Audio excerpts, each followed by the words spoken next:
1 Corinthiens chapitre 13. 1 Corinthiens chapitre 13, partons du verset 1 Corinthiens 13, partons du verset 9 à 10. 1 Corinthiens 13, 9 à 10.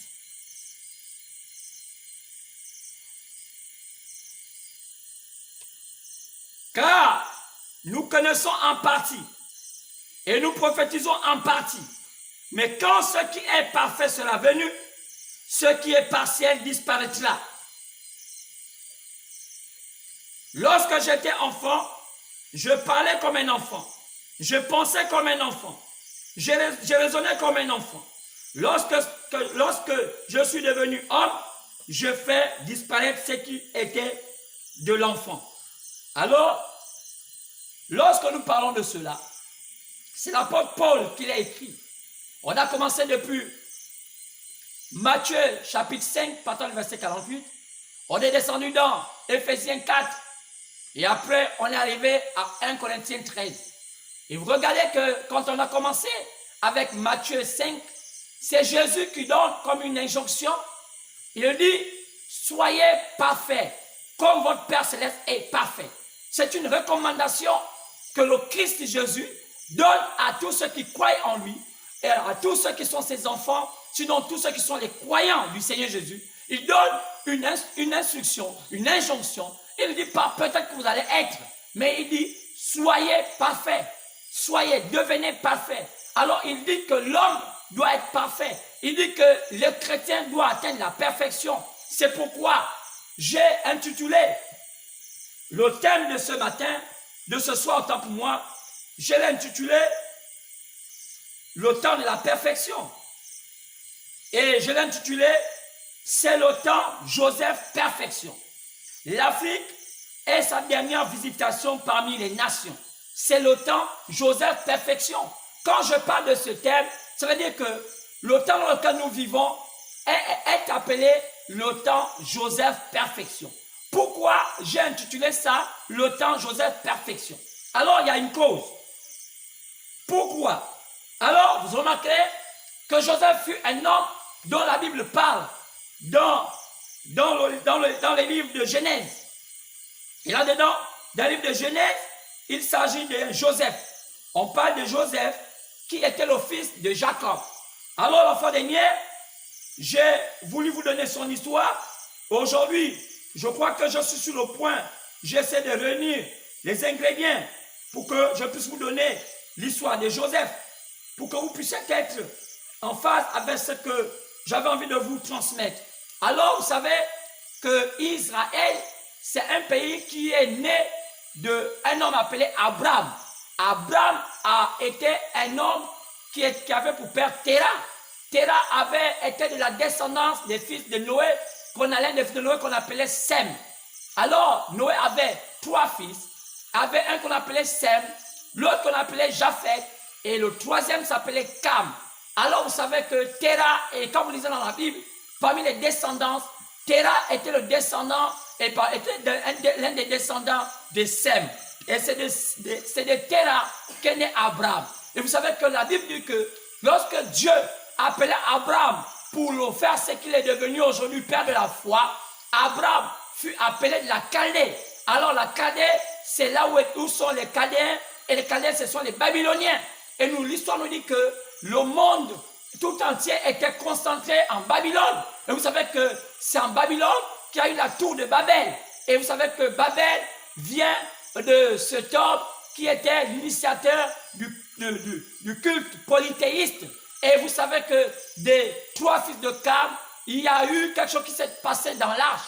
L'un des 3 fils avait épousé une fille, et une fille qui était descendante de Caïn.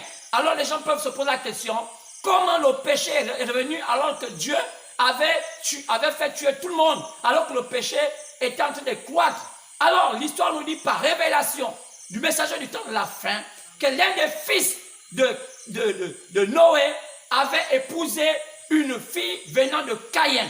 Alors cet homme, c'était Kish, c'était Cam autant pour moi, parce que Cam va être le père de Kish. Alors, l'histoire nous dit que le diable aussi était rentré dans l'arche. Alors, peut-être les gens ne comprennent pas cela, ils se posent des questions, mais aujourd'hui, par la révélation de la parole, vous pouvez maintenant simplement comprendre que votre question n'est plus une énigme, parce qu'en notre temps, nous avons reçu un message qui nous a éclairé, un message apporté par celui qui est la troisième fonction. Nous, vous avez vu selon 1 Jean 5, en partant de verset 7, il n'y a que 3 qui rendent témoignage de Dieu sur la terre. Il n'y avait que celui qui fait le rôle du Père, l'autre fait le rôle du Fils, l'autre fait le rôle du Saint-Esprit. Et ils étaient identifiés par l'eau, le sang et l'esprit. Et la Bible nous a dit cela clairement. On a compris que ces personnes-là, selon Matthieu 11, Dieu est en train d'identifier que chaque être humain n'est pas la même personne. Chacun de nous a une personnalité particulière et a une mission particulière. Et parmi ces hommes-là, il n'y a eu que 3 que Dieu avait élevés.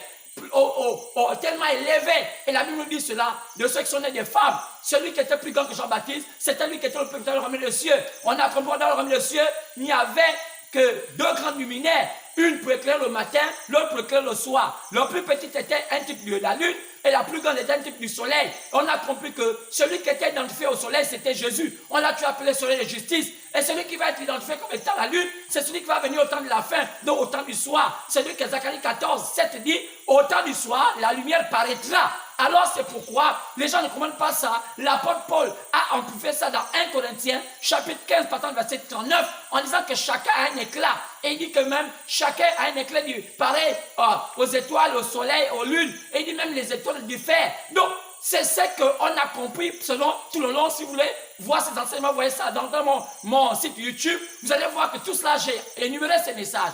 Alors, donc, clairement ici, Joseph était descendant de cette lignée d'Abraham. Abraham qui venait de Terah, et Dieu décida d'avoir une nation modèle. Et quand Dieu décidait ce plan, alors ça, c'est un véritable enseignement que je vais vous donner. Comment ça s'est passé que Dieu a permis que Satan soit sur scène, que Dieu a permis que la femme puisse pécher, que Dieu a permis que le serpent puisse tromper la femme, alors qu'aujourd'hui nous sommes au temps de la révélation de toute la parole, parce que tout est maintenant clair. La Bible dit qu'au temps de la fin, selon Daniel 12:4, au temps de la fin, lorsque le livre est ouvert, il n'y a plus de secret, tout est clair. Alors il dit que tout ce qu'ils liront, la connaissance augmentera. Le livre de Daniel, le prophète de Daniel a dit cela dans son livre, au chapitre 12, au chapitre 12, au verset 4, qu'il y avait un petit livre qui était caché. Et celui-là était entre les mains de celui qui tenait toute la terre. On a vu ça dans l'Apocalypse chapitre 5, on va à partir du verset 1, que Dieu détenait le livre qui était caché tous les mystères. Mais celui qui avait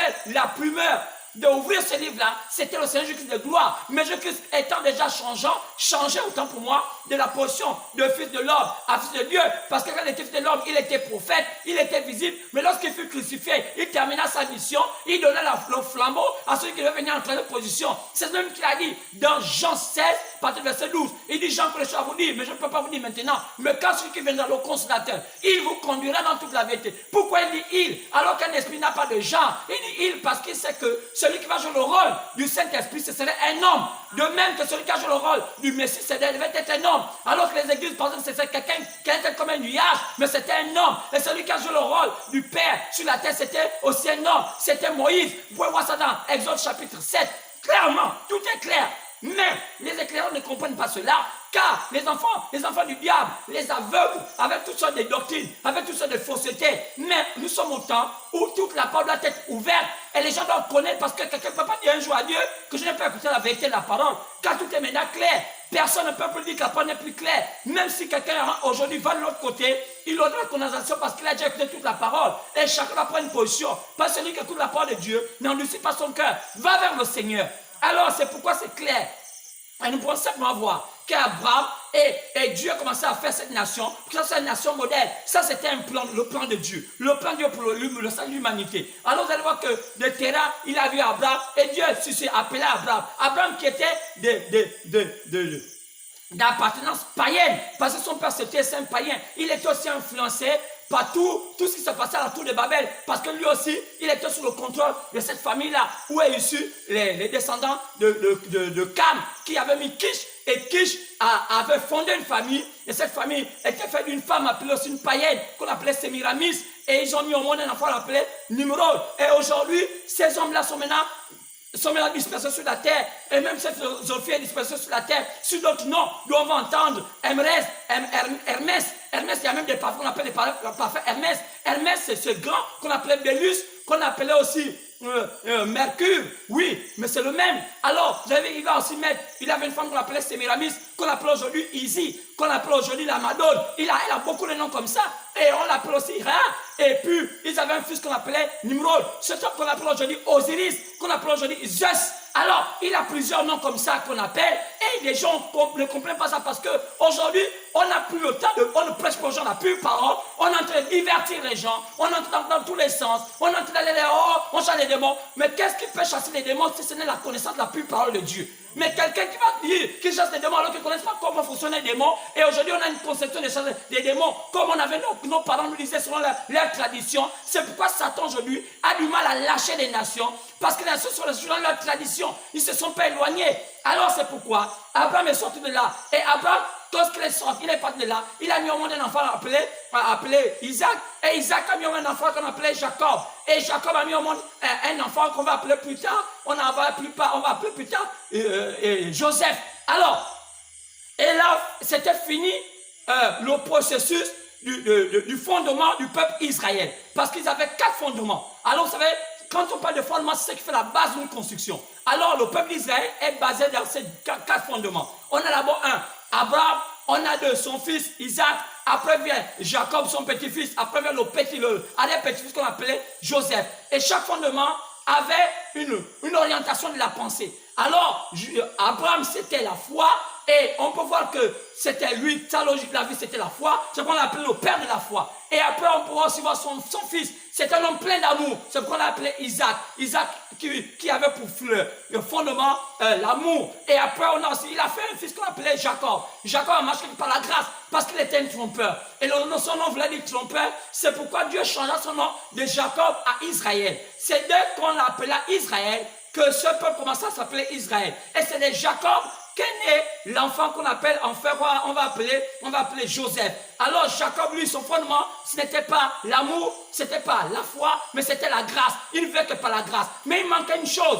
La chose qui manquait, c'était la perfection. Parce que Dieu a prévu que on doit aller jusqu'à la perfection. Ce qui était le modèle, donc les modèles, Israël qui était le peuple modèle de Dieu, qui devait être le modèle de toutes les nations, devait montrer d'abord l'exemple. C'est quand ils devaient arriver jusqu'à la perfection. Et alors, dans la perfection, donc, il fallait qu'ils arrivent à un homme qui avait la philosophie, sinon l'obsession de la perfection. Nous, on l'appelle aussi Joseph, l'homme de la prospérité. Alors, là-dedans, je peux continuer à parler parce qu'à fin j'avais envie de vous parler un peu de son histoire. Je ne vais peut-être pas aussi aller très très vite au fur et à mesure, mais je vais quand même vous donner certains points dont selon Genèse chapitre 30, partant verset 22 à 25, on peut voir ici la naissance de Joseph.